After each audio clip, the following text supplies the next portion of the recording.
Our GMA exclusive with Sandra Lee. We saw her on the red carpet. You were loving this gown, weren't you? I did love it. Oh my gosh, vintage. Her first public appearance since revealing she had breast cancer right here on GMA just a few months ago. We will talk to her in just a moment. Look at her, looking good, beautiful, live here in the studio. But first, a look at her journey. It was a diagnosis that shook her world in March. I walked up the set.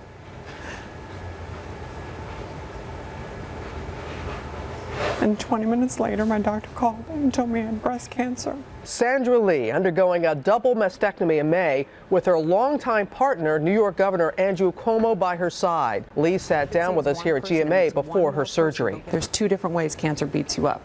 Beats up your body, and it beats you up emotionally. And I wasn't going to let it rob me from one day of happiness. Lee's doctors confident they had caught the cancer before it spread, but an infection led to a setback and more surgery. Now Lee is back on the mend. She looks stunning on the red carpet at Sunday's Emmy Awards. And she looks stunning here with us this morning. Please welcome back Sandra Lee here to GMA. You have been a good friend to all of us here, and I know you want to get right to your news. What is it? Well, I have good news. Last time I came and I shared with you some very bad news. But this time I'm coming to share with you that my doctors have said I am cancer-free and I am ready to go. So I celebrated at the Emmys, of course. Oh, you did? Yeah, did. You look gorgeous there at the you. Emmys. Wow. You know, we're so happy that you're doing as well as you are, because as you said, the last time you were here, you were telling us what was going on. You had the surgery, you had a setback with an infection, and then glorious on the red carpet. And you know, there are going to be some people that they're saying, how can you be told so quickly by your doctors that you're cancer free? Well, I was early stage. And what the beautiful thing is about early stage cancer, and there's so many young women on my Facebook and on my social media platforms, 20s and 30s, that were telling me that they are diagnosed with not just DCIS, but other cancers, and had to have a mastectomy or a double mastectomy. It is an epidemic in 20 and 30-year-olds. So what DCIS does and early detection does is it gives you every option in the world. And that is what I took. And it's all the beautiful leaders that came before us, people that aren't even here anymore. They're in heaven enjoying, you know, heaven.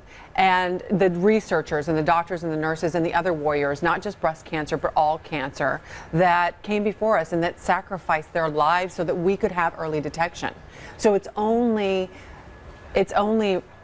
respectful to ourselves and to their work and what they gave up for us to get our tushies in there and get it diagnosed and then cut it out and take care of it. And that's what you did, and it has worked for you. And again, we're so incredibly happy. And I know you were disappointed.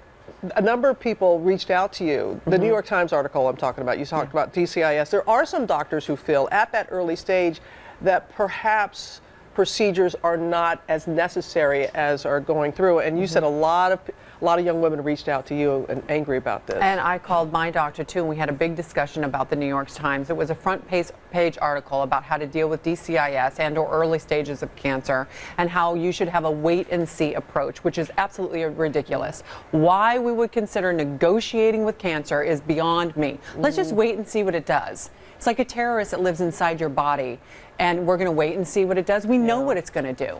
So I have a very clear perspective of what that is, and I'm thrilled with my decision, and I know what the decision is for every woman in my family. And they say, okay, mammograms, you might be too young to have a mammogram because of the radiation. Well, there's high definition ultrasounds. There are ways to check yourself. You just check with your doctor. I am not a doctor. But there's one more thing that kind of really infuriates me, and that is this perception that we're all about the boobs. Women are not just about their boobs, which is the statement I was making when I wore that dress. That dress you can only wear. That's what you said. You're going to give it out to someone else after, but you. I love that dress. And There's you already no reason. And you already had that dress. I it's did. a vintage dress. You already had it before the Emmys. And I couldn't wear it because I was a little bit too big on top. And so then I turned my, as you say, my mess into my message, and I got to wear that plunging dress. It's a Terry Mugler from the 70s. It's beautiful. And I just wanted to say, you know, it doesn't matter if you're a double D, which I was, or an A, which I am. You know, I'm done. Like, where I'm not in reconstruction, I don't even know how I feel anymore. But like, I feel so young and liberated. You do. You just feel how vibrant you feel. So there's no treatment, there's nothing. Where's your prognosis now, and what are the things that you're going to be working on? I know you're going to be very active, especially next month in Breast Cancer Awareness Month. Well, I am cancer-free, which is such a blessing. I am not even going to think about taking the next steps until after Super Bowl, because I don't want anything to mess up my Super Bowl tickets, which I already organized my hotel. Right. So we'll think about that in February.